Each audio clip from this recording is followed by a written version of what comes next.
Ó,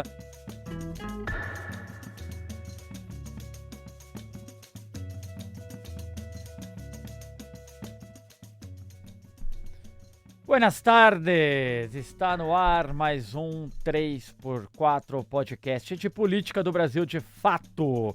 Você pode nos acompanhar no YouTube do Brasil de Fato também, nas nossas redes sociais e na Rádio Brasil de Fato 98.9. Mande também a sua mensagem pelo YouTube, mensagem, dúvida, crítica, leremos aqui no ar. Aqui você pode ver já as redes sociais do Brasil de Fato, aqui onde estou apontando corretamente. Siga o Brasil de Fato nas redes sociais, compartilhe nossos conteúdos. Hoje nós temos uma dúvida e já vou abrir para os nossos dois convidados. O Rio de Janeiro está condenado ao caos político ou há solução para esse caos? Emir Sader. A solução. A solução, gostemos ou não, eleger o Paes governador é a maneira de frear essa onda bolsonarista que arrasou o Rio de Janeiro. Juliane Furno, o Rio de Janeiro, o seu Rio de Janeiro, Juliane Furno, está condenado ao caos político? Olá, Igor. Olá, Emir. Não, condenado não. Acho que condenado dá uma perspectiva muito de longo prazo, né? Podemos dizer que a gente vive um caos político, mas tem vários elementos que podem nos possibilitar retornar um pouco uma vocação grande do Rio de Janeiro, né? Na economia, no setor de serviços, acho que tem um bom trabalho para fazer em educação. Eu acho que tem que lidar melhor com algumas questões. Acho que sair da crise fiscal que o Estado se encontra e principalmente lidar melhor com o aparato de segurança, pensar uma segurança pública mais integrada, efetiva e menos hostil. Então é Além isso. de que o Rio de Janeiro continua lindo, a cidade mais linda do mundo. Tá certo. Então é isso. Antony Garotinho, Rosinha Garotinho, Sérgio Cabral, Luiz Fernando Pezão, Francisco Dornelles, Wilson Witzel e Cláudio Castro. Sabe o que todos eles têm em comum? São ex-governadores do Rio de Janeiro que foram caçados, foram empichados, perderam os direitos políticos ou foram presos nos últimos 30 anos de política no Rio de Janeiro. Esta sequência de escândalos no Palácio da Guanabara parece ter se tornado um apêndice desses governos sequentes no Estado. Agora, o Rio de Janeiro atravessa uma crise jurídica, um impasse no STF sobre uma eleição para eleger um governador tampão no Estado.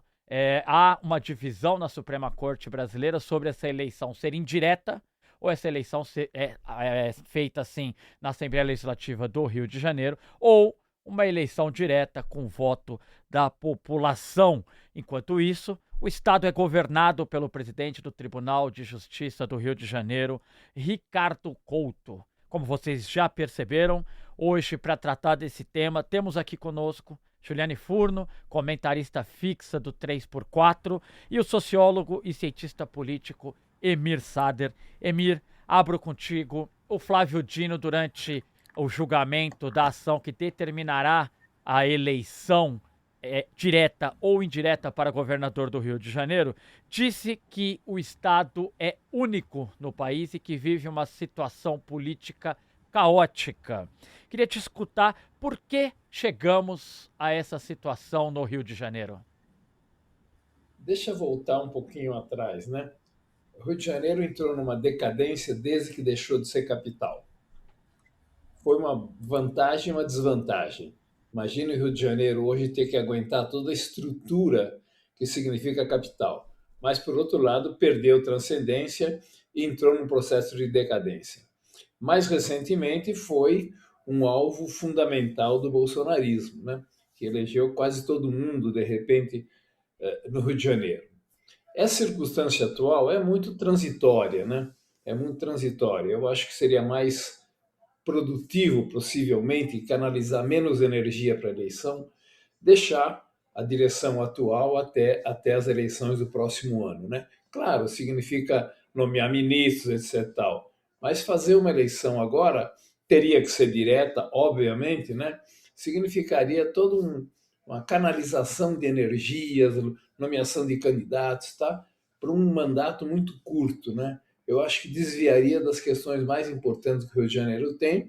A mais importante delas, certamente, é a questão da violência organizada, ou como quer que se chame, né?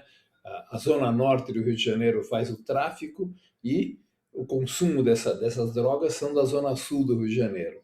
É um problema grave essa dualidade, esses dois Rios de Janeiro, que é uma questão central que tem que ser enfrentada, mas com essa questão que a gente não sabe como resolver. A desigualdade social a gente sabe como resolver, política social, etc. Tal. A questão do crime organizado não temos ainda uma solução de como enfrentar esse problema. E o Rio de Janeiro certamente é uma vítima privilegiada do chamado crime organizado. Agora, Juliane Furno, existe um fio condutor político, sociológico, que une essas figuras como Cabral, Rosinha Garotinho, Antony Garotinho, Pezão, Witzel e agora o Cláudio Castro? Acho que sim, Igor, essa é uma boa questão. Mas antes quero fazer referência a esse gancho que o Emir nos traz, que eu acho que é muito importante mesmo. A gente acumula uma certa experiência e selado também não só em experiências empíricas, mas também na literatura de como combater as desigualdades sociais. Mas acho que a gente se furtou durante muito tempo a fazer um debate, que é um debate que vem tomando cada vez mais dimensões estratégicas, né, e que já tinha uma incidência grande eleitoral, que é o tema da segurança pública. Não dá para só nos restringir a fazer uma crítica à forma da ação policial, né, e da política de segurança, do aparato repressivo do Estado, né? É preciso olhar um pouco uma dinâmica mais estrutural de como esses grupos estão enraizados, né, dominam, cerceiam a liberdade e oprimem uma grande parte da população que vive sobre essas redes de mandos e desmandos que envolvem o tráfico, mas que envolvem a milícia também. É muito urgente que a gente se debruce sobre isso, né? Não só o papel da polícia em relação à violência, mas o papel do Estado de forma mais profunda, né? De pensar formas de construir alternativas. Agora, sobre o fio condutor, eu acho que sim, eu acho que tem, né, uma espécie de poderia dizer, talvez um caudillismo local, assim, né, pelo menos expresso no uso muito intensivo das máquinas territoriais, né, também alianças pragmáticas com setores conservadores e essa promessa de ordem ou proteção, né, que eu acho que é um tema que tem muita adesão, né, as pessoas querem efetivamente uma política que dê conta desse problema da segurança e essas candidaturas, ainda que demagogicamente, elas prometem isso. Então, acho que muda um pouco a linguagem, né? Às vezes passa por um caráter mais religioso, mais tecnocrático, mais lavajatista, bolsonarista moderado, mas acho que essa forma de reprodução do poder continua muito parecida. Eu acho que o uso intensivo da máquina pública e desse tipo de aliança, né, que envolve as igrejas, mas que envolve partes do crime organizado, também dá para dizer que unifica, né, essas trajetórias. Emir, eu fiquei aqui, estava escutando, pode complementar, Emir, claro, complemente. Esgotamento do brizolismo. Eu me lembro, Brizola, no seu primeiro governo, significou um impulso importante político no Rio de Janeiro. Já no seu segundo governo, já houve alianças que começaram a deformar, ou esgotar o que era o brizolismo. Eu me lembro que eu cheguei no Brasil, tinha uma lista de intelectuais que aderiam ao Brizola que era impressionante. No mês seguinte só tinha sobrado o Darcy Ribeiro. Na verdade, a dificuldade de convivência desse tipo de... Acontece também com o peronismo, dificuldade de conviver com a intelectualidade, com o mundo artístico, que é importante no Rio de Janeiro, levou a se esvaziar mais ou menos rapidamente. O primeiro governo foi importante, o segundo já foi um governo esvaziado. Agora, sobre esse período recente, Emir, de governadores que foram afastados por abuso de poder econômico, envolvimento em corrupção, abuso de poder político, relações com o tráfico, relações com a milícia, me parece, a Ju falava aqui um pouco de um perfil que acaba unindo todos eles. Tenho a impressão, me corrija, Emir, se eu estiver equivocado, que todos eles acabam também trafegando ali entre o que passamos a chamar de centrão da política brasileira e a extrema-direita. Então eles ficam ali num misto entre esses dois espectros da política brasileira. Mas me leva a pensar também, são 30 anos, são 6 governadores. O Fluminense, ele acaba insistindo no mesmo perfil para governar o estado. Como te parece que vota esse cidadão fluminense, Emir? Eu não teria uma análise muito detalhada. Agora, é uma reiteração perigosa, né? Eu acho que há um debilitamento da esquerda no Rio de Janeiro, que em algum momento afetou até o PT. Eu acho que o PT se recompõe de alguma forma, né?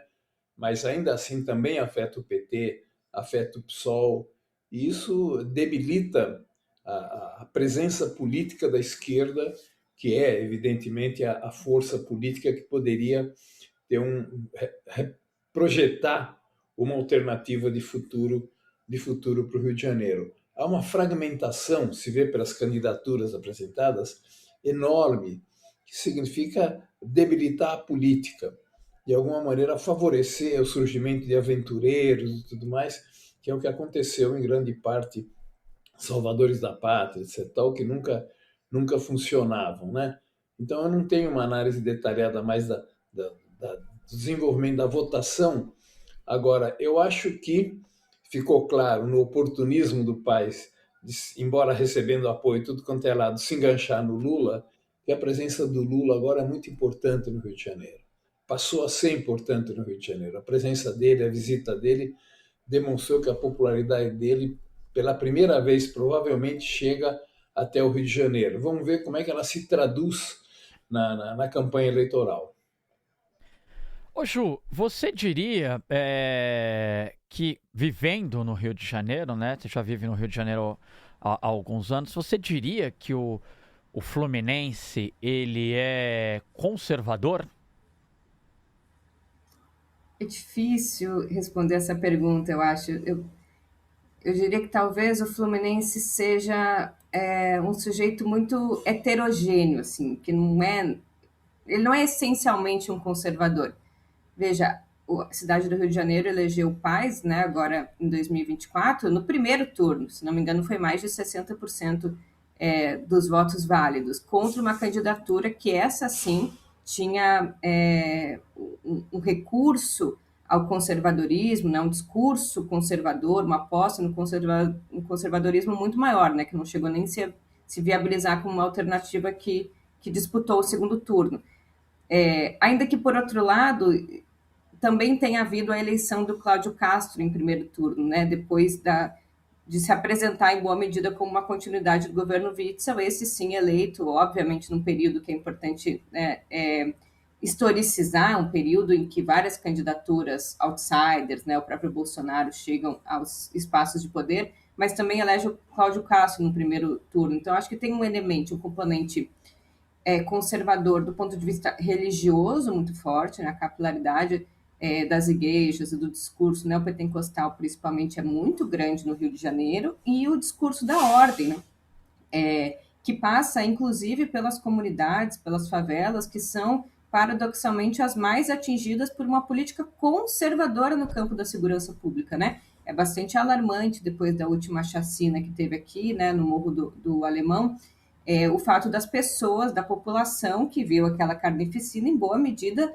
apoiar a ação policial. Então, eu acho que, em termos religiosos e no debate da segurança pública, sim, existe um conservadorismo, um alinhamento maior ao conservadorismo. Também não podemos tirar a nossa responsabilidade, eu acho que a nossa incapacidade, né, de apresentar propostas e alternativas concretas a esse tema também não nos autoriza muito a ser melhor posicionado. Mas eu acho que em outros temas, né, o Rio de Janeiro também é um lugar que a cultura pulsa, que os espaços públicos são efetivamente ocupados pela sociedade, os equipamentos públicos Então é difícil dizer que ele é conservador, né? Eu diria que ele é heterogêneo, que tem esses temas que são, estes sim, mais conservadores e que atingem mais o cidadão médio. Ô, Emir, você trouxe um ponto importante na tua resposta. Queria ousar provocá-lo sobre a presença do Lula no Rio de Janeiro. Veja, o PT não tem um candidato próprio disputando o estado do Rio de Janeiro desde 2014, quando o Lindenberg Faria, agora deputado federal Lindenberg Faria, encabeçou a chapa que disputava o Palácio da Guanabara naquele ano. Desde então, o PT abriu mão, já vamos para a terceira eleição consecutiva, que o PT abre mão de disputar o Rio de Janeiro. Neste ano, abre mão para a candidatura do Eduardo Paes, recentemente filiado ao PSD. No Rio de Janeiro, Emir, o Lula perdeu para o Jair Bolsonaro em 2022. O Jair Bolsonaro teve 52,66% dos votos, o Lula 47,34% no estado do Rio de Janeiro. O PT abdicou de disputar a política no Rio de Janeiro? Qual é a tua análise sobre isso? Eu olho e também acho que o PT não tem uma visão própria em relação ao Rio de Janeiro, né? Até por divisões internas que tem, ainda continua a haver, de alguma maneira, algumas diferenças internas, né? Então, eu acho que faz parte da crise da esquerda no Rio de Janeiro, né? O Rio de Janeiro, eu acho que tende a ser um lugar progressista, né? Pelas próprias características da cidade, pela cultura, tudo mais. Então, não acho que não é um setor como, por exemplo, interior de São Paulo, norte de Minas, Triângulo Mineiro, que é um setor forte, conservador no Brasil, né? Até pela riqueza que tem, né? Eu acho que não é o caso do Rio de Janeiro, né? Tanto assim que ele oscila muito nas posições que tem, né? Mas a esquerda não se aproveitou disso para construir uma alternativa própria, né? Podia, inclusive, ter um papel importante no mundo cultural, do mundo artístico, numa alternativa de esquerda no Rio de Janeiro. Quando há uma grande mobilização, esses setores têm um peso determinante, né? Determinante. Se vê que é um setor da população que olha, que tem um sentimento do Rio de Janeiro como uma cidade culturalmente muito avançada, né? Muito diversificada e tudo mais. Mas acho que a esquerda não encontrou ainda qual é o seu paradeiro, qual é o seu eixo para poder construir um projeto de futuro para o Rio de Janeiro. Repito, porque ele arrasta, do ponto de vista econômico, uma decadência grande desde a saída da capital para Brasília, né? Hoje eu queria te escutar sobre isso. Como você tem sentido? Bom, o PT não disputa o governo do Rio desde 2014 e tem emprestado a legenda para que outros candidatos façam campanha liderando as chapas. Como você sente? O PT, na tua opinião, desistiu do Rio de Janeiro? Eu acho que Bom, primeiro eu quero fazer a ressalva de que eu moro há muito pouco tempo no Rio de Janeiro, então o que eu estou falando também é um pouco de orelhada, assim, né? Do que eu já ouvia antes e do que eu sinto agora como uma recém-moradora.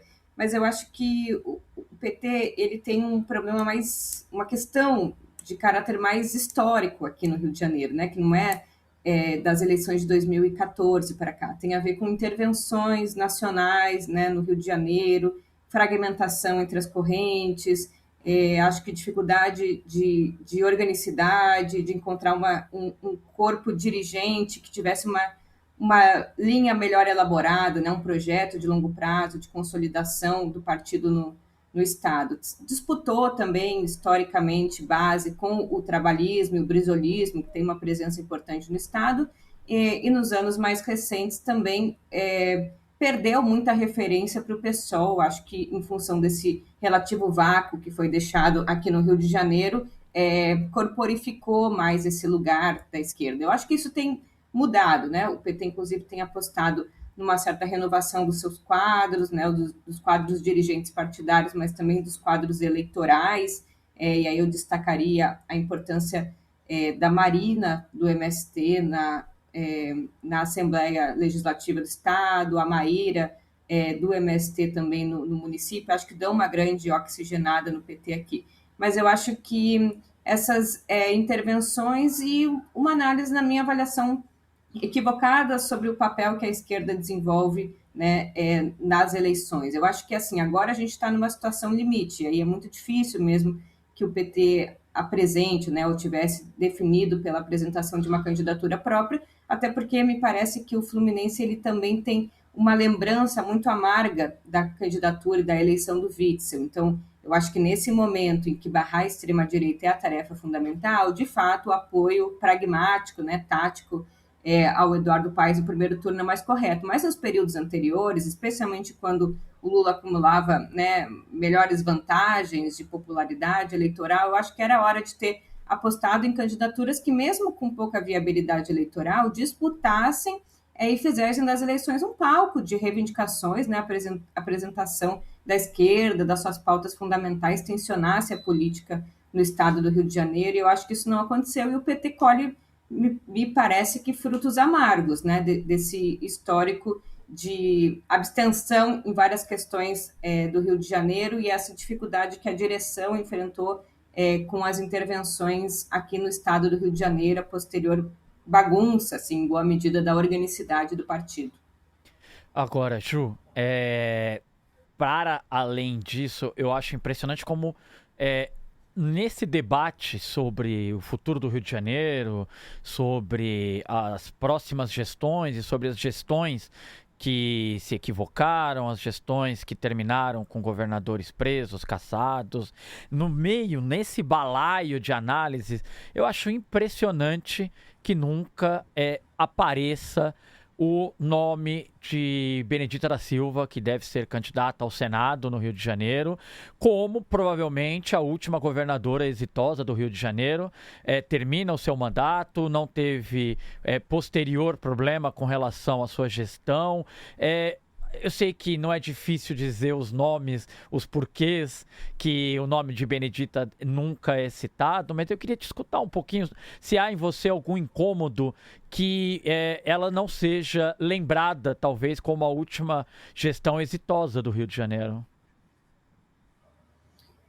Exato, e não foi por falta de leniência da justiça, né? Eu acho que, principalmente no período de maior consolidação do lavajatismo, prender uma ex-governadora do PT seria um brinde formidável, né? Eu acho até que a militância lembra bastante, Igor. Agora eu estou pensando que essa é uma fala recorrente. Talvez precise impulsionar um pouco mais, porque, claro, há uma sensação até excessivamente punitivista da análise desses ex-governadores presos, que ela se relaciona com um sentimento legítimo da população, que é esse sentimento de impunidade, né? De uma classe política que não está submetida ao mesmo crivo da justiça que normalmente nós, cidadãos normais, estamos submetidos. Então, acho que é importante dialogar com esse sentimento. Agora, temos que politizar esse sentimento, né? E mostrar o paradoxo do fato de todos esses governadores hoje estarem presos e representarem o mesmo campo político, né? Portanto, não é, mais uma vez, a aposta nos mesmos grupos, né? Com siglas distintas, com uniformes distintos, mas representando a mesma política, que vai fazer o Rio de Janeiro sair desse atoleiro que ele se encontra. Então, por isso, acho apresentar uma alternativa real, né, que governou o estado do Rio de Janeiro, passou, obviamente, pelo crivo ali da justiça e não foi presa, é um bom trunfo que a gente tem. Eu acho que sim, temos que usar melhor para poder identificar, né, que o problema não é individual dos ex-governadores presos e as suas questões próprias, mas é um problema sistêmico e é um problema principalmente do uso da máquina pública no Rio Grande do Sul para fins privados e para fins eleitorais. Isso está ligado com o espectro da política, que é o espectro da direita. Emir, a Ju estava falando agora pra gente, né, que sobre esse perfil mais à direita desses governadores dos quais falamos desde o começo do episódio. Queria te escutar um pouquinho, Emir, porque além desse perfil político ideológico mais à direita, alguns deles, em especial o Witzel e o Cabral, poderia dizer que em alguma medida o Pezão também, eles usaram como principal plataforma a segurança pública. São governos seguidos que trafegam pela mesma via política, mas que nunca conseguiram efetivamente resolver o problema da segurança pública no Rio de Janeiro. Não te parece sintomático que eles sigam revezando no discurso do medo e apostando na renovação do mesmo discurso, apostando que a segurança pública é o tema que vai impulsionar o voto na urna, mas sem contar com a reflexão do eleitor de que, ora, do que o Witzel se distinguia tanto do Pezão, mas para além disso, me parece que a segurança pública é um traço de comoção pro Carioca, pro Fluminense. E aí, nós entramos numa seara, Emir, que eu tenho insistido aqui no 3x4 há algum tempo, que talvez, na minha opinião, explique um pouco do certo insucesso que vive a esquerda ou os projetos progressistas no Rio de Janeiro, que a esquerda não sabe debater segurança pública.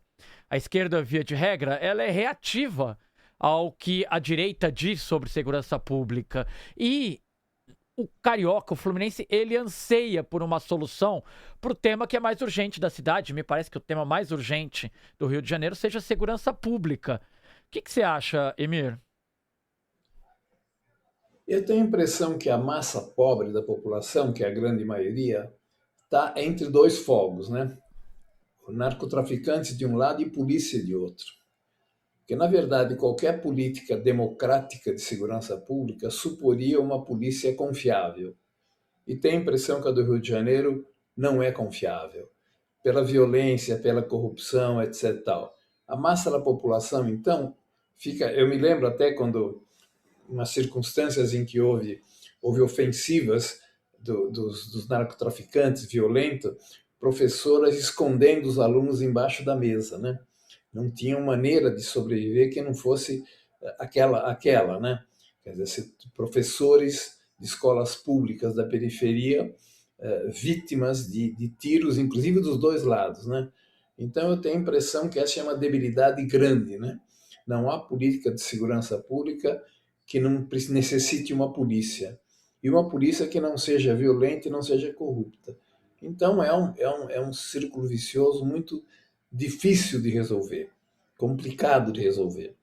Eu acho que na Zona Sul, claro, as pessoas tranquilidade. Querem tranquilidade, mas uma parte dessas pessoas consome as drogas que são traficadas na Zona Norte. Outra parte não. Eu moro no Leblon, lugar efetivamente relativamente muito tranquilo, mas que é o outro Rio de Janeiro, né? O Rio de Janeiro que desconhece essa outra realidade, que eu digo que essa massa da população é entre dois fogos, né? Entre dois fogos. É um problema estrutural de fundo resolver. O Estado do Rio de Janeiro é um Estado que precisa ser profundamente democratizado. Não sei se o Paes vai se lançar uma coisa dessas ou não, mas eu tenho a impressão que com esse aparelho de Estado não se pode fazer muita coisa, nem com a burocracia, nem com o setor repressivo do Estado. Mas eu não vi o Paes falar muito de questão de segurança pública, salvo destacar que é importante. Mas esse não é um problema só do Rio de Janeiro. Eu acho que eu repiso, né? A questão de desigualdades sociais profundas no Brasil, a gente sabe como resolver. Sabe como resolver, priorizar políticas sociais e tudo mais, pleno emprego e tudo isso. Agora, a questão de segurança é uma questão que sobrevive como um problema, não só no Brasil, mas na América Latina como um todo, né? Na Colômbia, que eu conheço razoavelmente, é um problema gravíssimo. E acontece que uma boa quantidade de parlamentares, que talvez seja também o caso do Rio de Janeiro, são financiados com recursos que vêm do narcotráfico. Eu acho que não me lembro que é um jornalista, alguém que destaca que no Rio de Janeiro, quase a totalidade dos parlamentares recebem dinheiro do jogo do bicho, pelo menos do jogo do bicho. Não sei se de outras fontes mais narcotráfico ou não. Mas eu acho que há uma penetração enorme desses setores de narcotráfico no aparelho do Estado.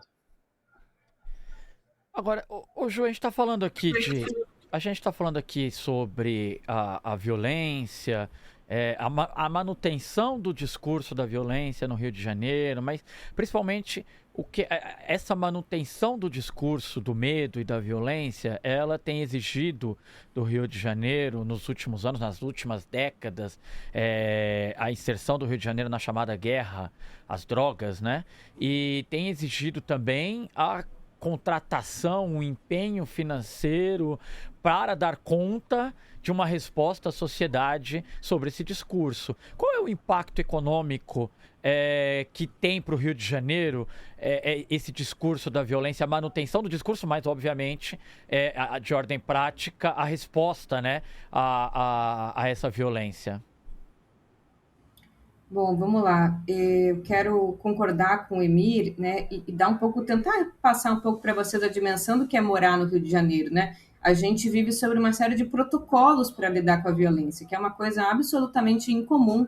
Eu já morei em vários lugares e nunca tinha, por exemplo, né, quando eu fui professora da UERJ, nas portas dos elevadores tem ali um pouco um protocolo, né, do que fazer em dias de operação policial, como liberar os alunos, como abonar falta. Então, existe todo uma dinâmica cotidiana que ela está envolvida em torno da violência, né? Quando eu trabalhei no BNDES, é a mesma coisa, tinha um comitê que monitorava problemas climáticos e também de violência, para saber como abonar faltas e como lidar com isso de forma mais coletiva. Agora, o engraçado ou paradoxal é que se você for pegar os indicadores de violência proporcional, o Rio de Janeiro não está entre as cidades mais violentas, né? Nem o estado do Rio de Janeiro está entre os estados mais violentos.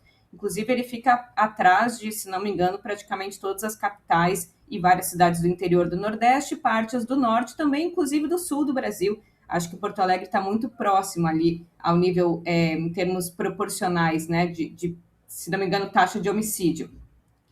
Mas esse espetáculo, e principalmente o papel que a polícia desenvolve aqui, né, que não é a de dirimir, mas é de aguçar a violência, gera essa sensação permanente de insegurança.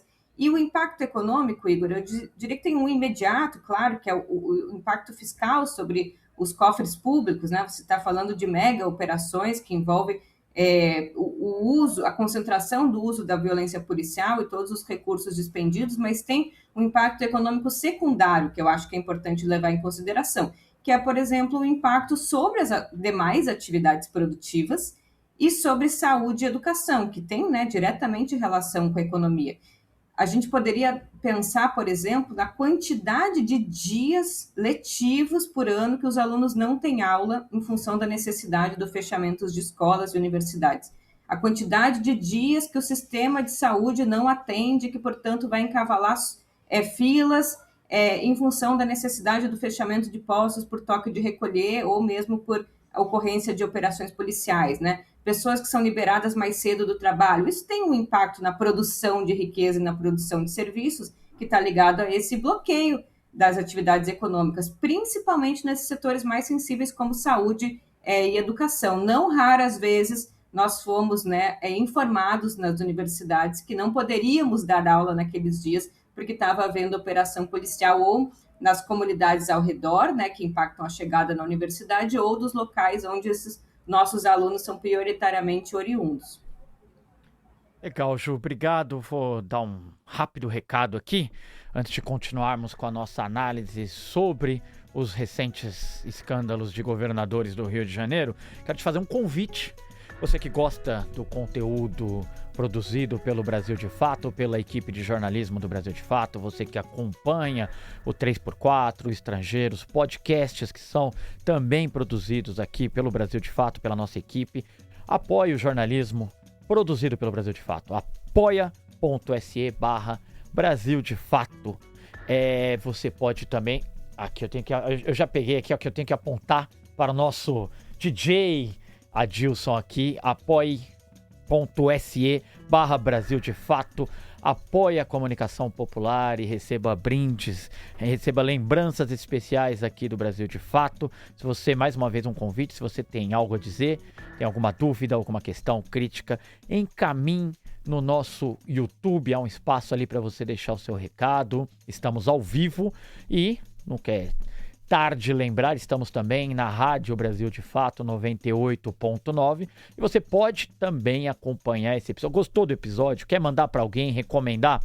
Ele estará disponível no nosso YouTube. Você pode enviar o link para quem você desejar e também, logo mais, assim que encerra a edição ao vivo, nós vamos para o Spotify. O programa fica também registrado lá na nossa playlist do 3x4 no Spotify. Você encontra no canal do Brasil de Fato. Estamos, portanto, agora de volta com o Emir Sader, com a Juliane Furno. Eu queria chamar o Emir, na esteira desse papo que nós estamos tendo aqui sobre a violência, o impacto da violência, da segurança pública no cotidiano do fluminense.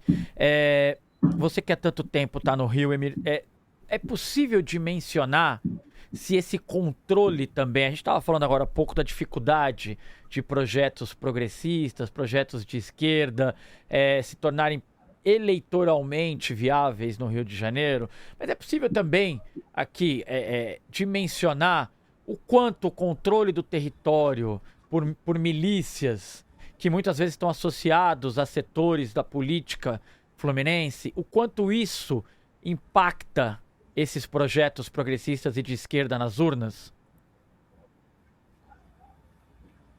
Eu devo remeter, eu acho, a questão da debilidade do pensamento crítico no Rio de Janeiro. Caberia perfeitamente no Rio de Janeiro um grande seminário, primeiro para analisar a situação real do Estado, especialmente os setores mais empobrecidos, né? Em segundo lugar, para pensar um projeto para o Rio mais além do que ele já teve no seu passado, né? Eu acho que eu tô agora no Recife, vou dar 6 meses de aula lá, e o Nordeste brasileiro é outra coisa. O Nordeste era uma tristeza, era uma miséria, etc. Tal. Agora é uma região, conheço bem, né? Conheço Ceará, conheço Pernambuco, conheço de verdade o Nordeste no seu conjunto, né? Circulei muito. Eu acho que é um modelo do que o Brasil pode se transformar. Não só em termos econômicos e sociais, mas também culturais. Também culturais.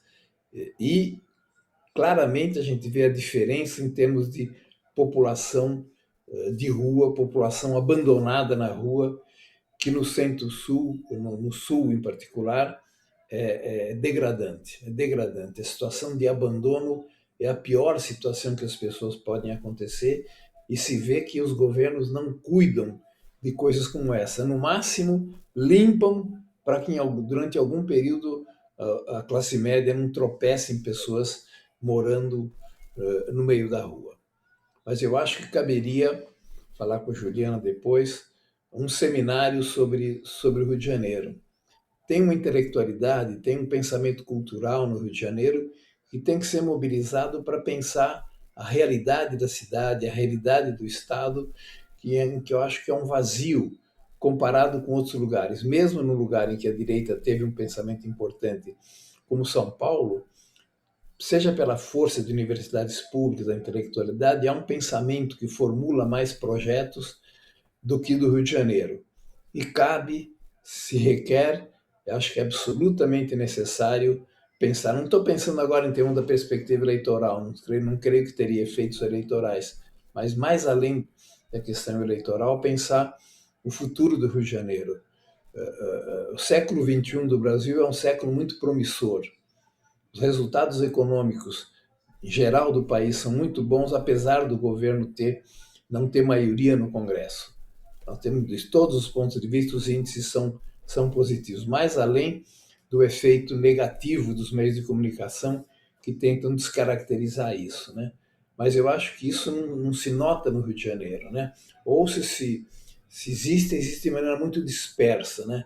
Eu acho que seria indispensável a gente pensar, reunir o pensamento crítico existente, certamente existente, particularmente nas universidades públicas, para pensar projetos e um futuro. Qual é o futuro do Rio de Janeiro neste século XXI?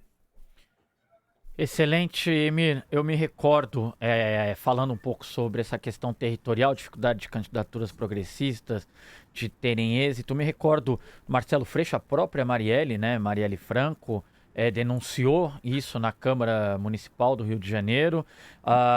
Uma das linhas de investigação conduzidas pela Polícia Civil do Rio de Janeiro levava a esse caminho, de que os irmãos Brazão, a motivação principal dos irmãos Brazão para encomendar o assassinato da Marielle Franco foi a disputa territorial. Marielle insistia em seu mandato em entrar em áreas que eram controladas pela milícia, levar políticas públicas a áreas controladas pela milícia, debater o Estado, debater o município do Rio de Janeiro nessas áreas, e por isso passou a ser perseguida por um setor da política ali do Rio de Janeiro, capitaneado aí pelos irmãos Brazão, Domingos e Chiquinho Brazão, agora ambos condenados pelo assassinato de Marielle Franco. Ô Ju, pensando em soluções para o Rio de Janeiro, pensando no que pode aparecer agora no debate para esse ano, e falando sobre economia, o Rio de Janeiro, é possível, num curto prazo, pensar um Rio de Janeiro menos precário? E, por exemplo, o quanto o Rio é dependente dos royalties do petróleo hoje? A Petrobras gera milhares de empregos no Rio de Janeiro. Então, a presença da estatal no Rio de Janeiro, ela é uma presença muito forte na economia do Rio de Janeiro. Mas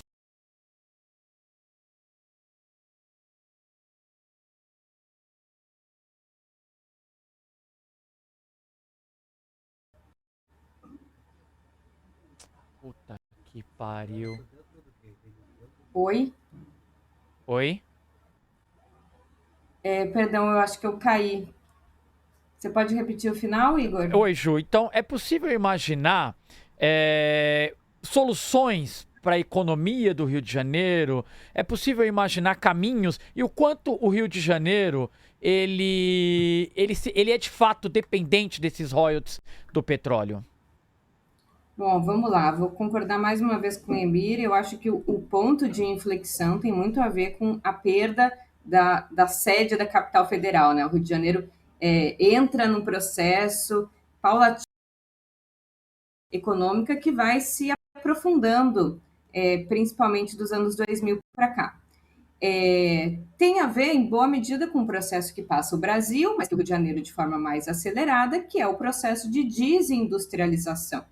Então, claro, a perda de grandes empresas, a perda de grandes setores industriais, tem um impacto sobre a geração de empregos mais qualificados, que, por sua vez, também reúne melhores condições, ou condições menos adversas para a organização dos trabalhadores, é um ponto importante. Então, a retomada da grande indústria, da reindustrialização, obviamente num outro patamar qualitativo, é importante para o Brasil todo, mas particularmente para o Rio de Janeiro, que tem, inclusive, uma vocação industrial do passado que poderia ser retomada.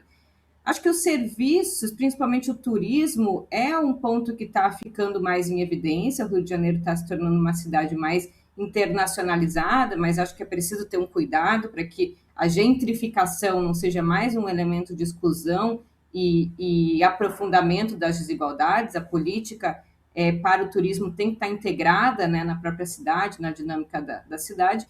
E sobre os royalties do petróleo, veja, agora, né, com a guerra na Ásia Ocidental e com o bloqueio do bloqueio, né, do Estreito de Hormuz, que os Estados Unidos estão impondo nesse momento, o preço do barril do petróleo deve se estabilizar em torno de uns $100. Isso significa muito mais arrecadação para a Petrobras, que hoje é uma grande exportadora, e, por consequência, para os estados que recebem royalties e também para a União Federal.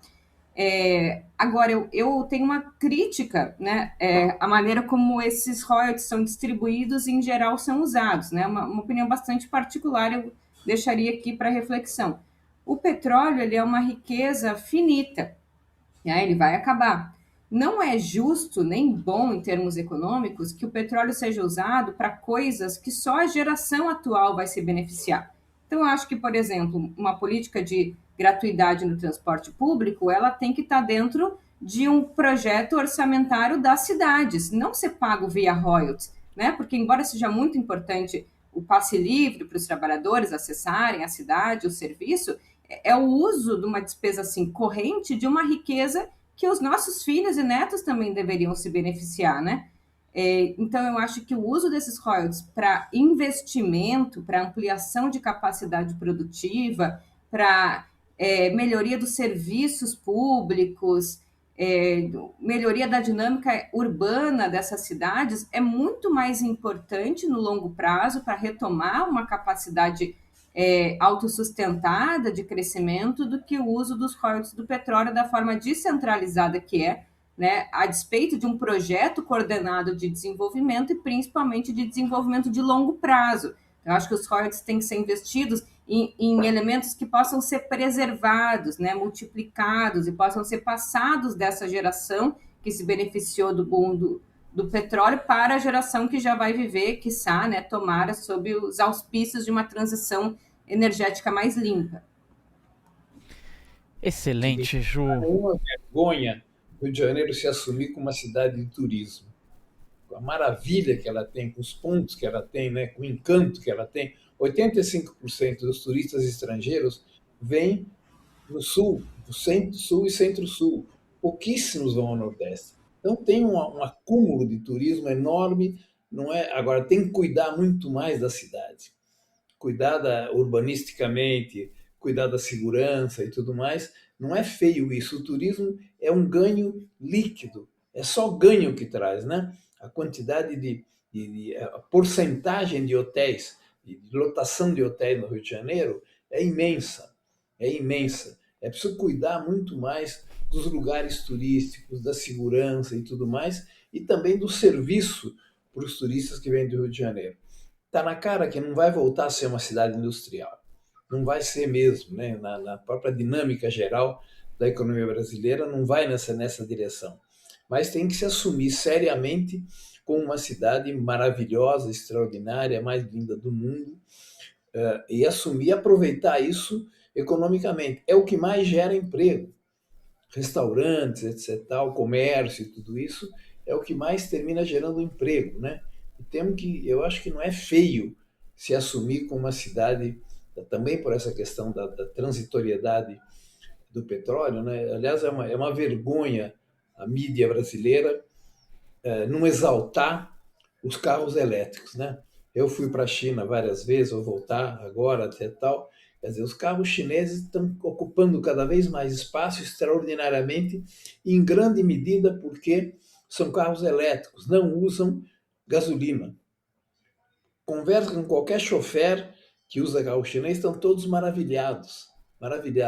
E, vergonhosamente, com essa crise do petróleo, a mídia brasileira não destacou isso, essa diferença fundamental que tem os carros elétricos. Não são só os chineses, mas os chineses preferencialmente, né, que estão arrasando, estão entrando e com uma enorme quantidade de fábricas, não só na Bahia, São Paulo, etc. Tal. Eu acho que a questão do Rio de Janeiro também vai um pouco nessa direção, se autonomizar em relação à questão do petróleo e destacar mais o seu aspecto de cidade maravilhosa, por que não?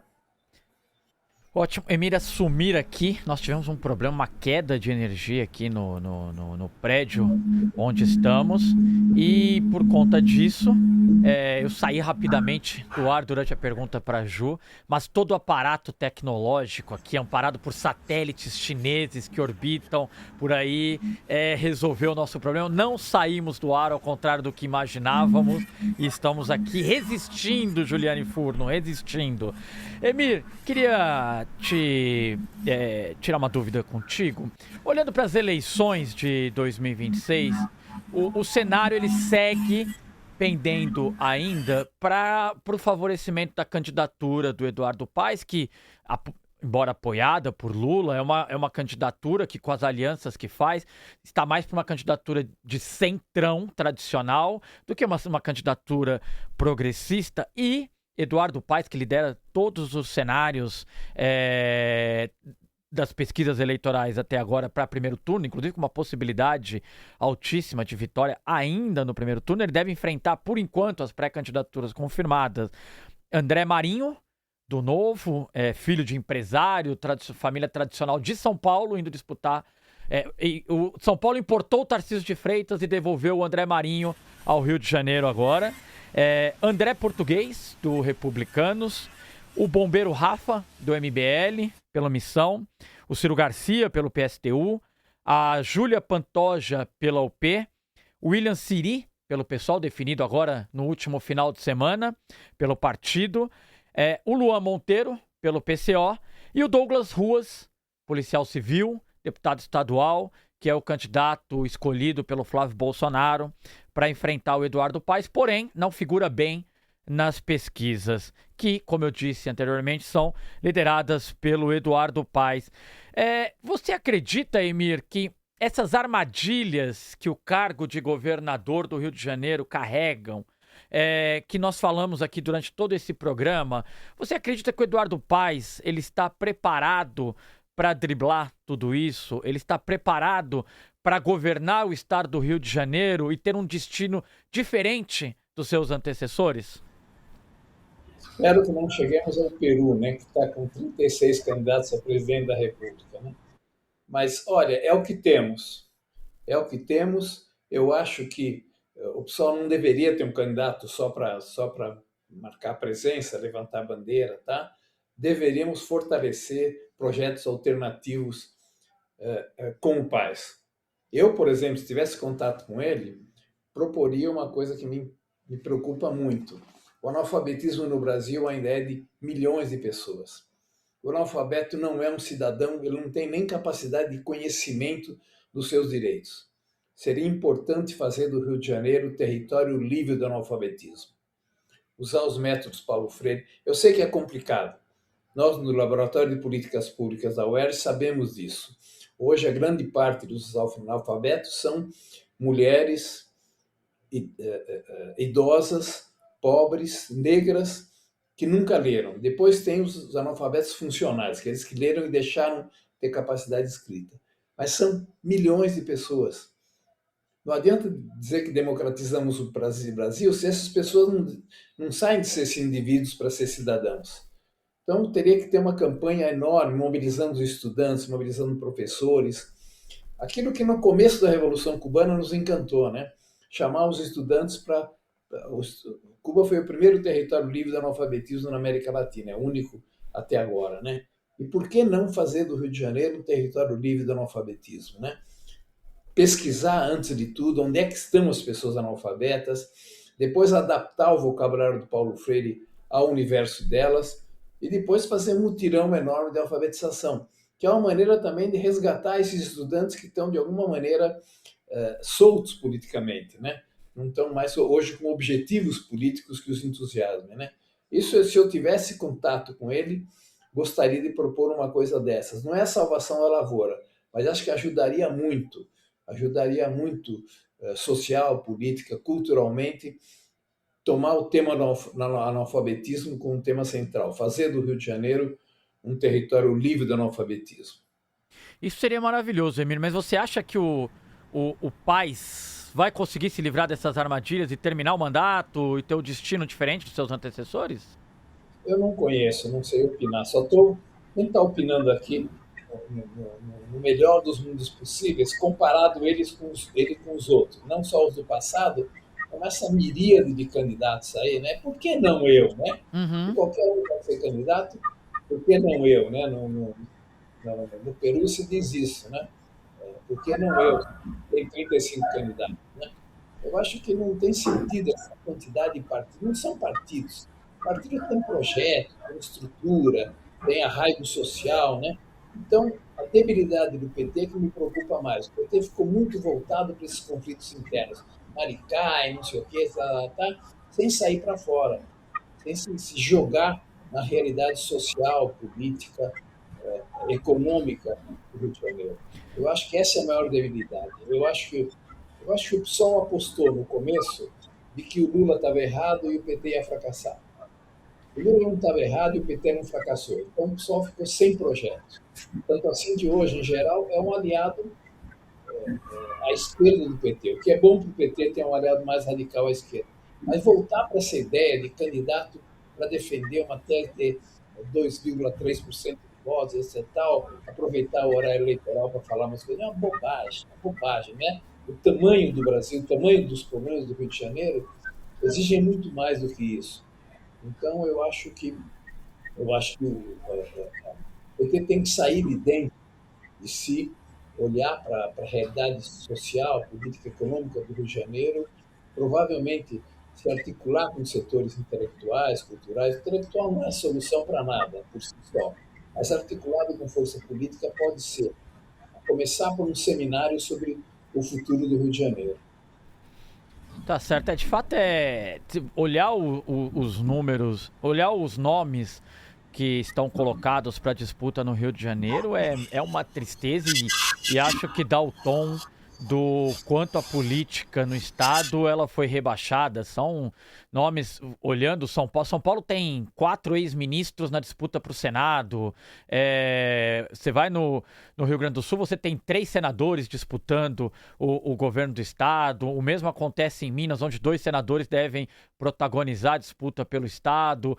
E o Rio de Janeiro, com candidaturas de novatos em partidos pequenos, de fato é muito triste. Ju, muito obrigado. Queria ouvir suas considerações finais. Deixa eu fazer uma propaganda editorial. Então começamos por você, Emir. Suas considerações finais, por favor. E obrigado por ter aceito o convite. Eu acho que o Rio de Janeiro é uma tristeza e é uma alegria. E nós temos que saber como projetar essa alegria do carioca com o projeto de futuro do Rio de Janeiro. O último livro, Lula e a Esquerda do Século XXI, está à venda nas livrarias, espero, e também na Amazon para quem se interessar. Muito obrigado a vocês, muito obrigado. Ju também, muito bom te conhecer. Quem sabe a gente se encontra na UERJ para conversar. Coordeno o Laboratório de Políticas Públicas. Tá certo, Emir, muito obrigado. Ju, obrigado. Suas considerações finais.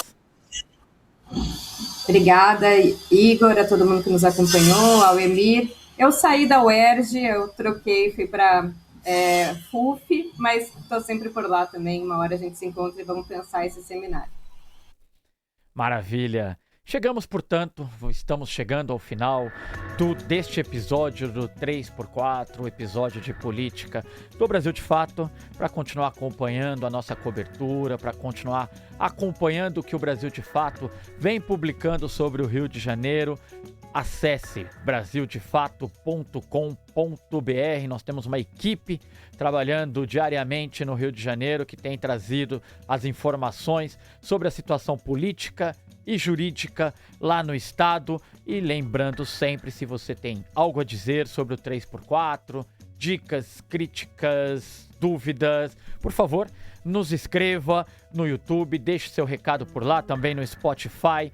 A nossa equipe vai colher essas informações e responderemos prontamente. O 3x4 ele é apresentado e roteirizado por mim, Igor Carvalho. A direção é de Camila Salmásio, a trilha sonora original de Alejandra Luciani, os trabalhos técnicos de Adilson Oliveira e Marina Ortega, a identidade visual de Rafael Canoba. No Brasil de Fato, a coordenação de jornalismo é da Monize Ravena e do Lucas Stanislau. A direção executiva é da Nina Fidelis. Até semana que vem.